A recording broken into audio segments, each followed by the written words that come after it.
Well, Joe Biden almost dropped out of the presidential race earlier this year until black voters in South Carolina delivered his campaign a life-saving boost. And as Antoine Lewis shows us, their vote could once again be the difference in putting him in the White House.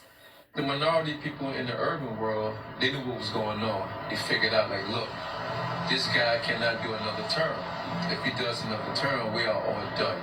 When Russell Smith voted for Joe Biden in this election, he was one of scores of black Americans nationwide that appeared to be on track to send the former vice president to the White House. To many, this overwhelming endorsement from the country's black community comes as no surprise given the two candidates. Cliff Albright of Atlanta-based Black Voters Matter says if the president alienated black voters, it didn't happen when he took the oath of office. His rise to the presidency was launched off of what? Off of birtherism, off of his racism against the first black president in this country. Albright also believes the current administration's handling of the coronavirus pandemic further fueled the turnout from communities of color. In fact, in one of our communities in Albany in Southwest Georgia, that city and that county was actually the hardest hit city and county, not just in the state and not just in the country, but anywhere in the world. Biden's shocking flip of states with Republican strongholds is also being credited to the black voter turnout. Wallace Ford is a public administration professor at CUNY Medgar Evers. The black community in Milwaukee, which tilted Wisconsin in Biden's favor. The black community in Detroit, which tipped Michigan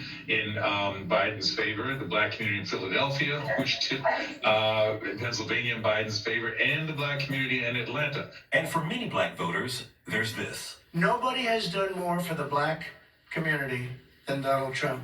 He's better for black people than Abraham Lincoln. I don't know what planet anybody lives on who believes that.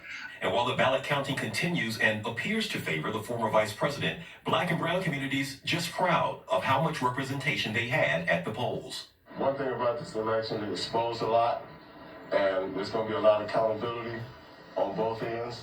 When it comes to the things that minorities need, I think we played a major part. But also, there was a lot of other people from other races that did not want Trump on as a president anymore. So I think we all played a part together.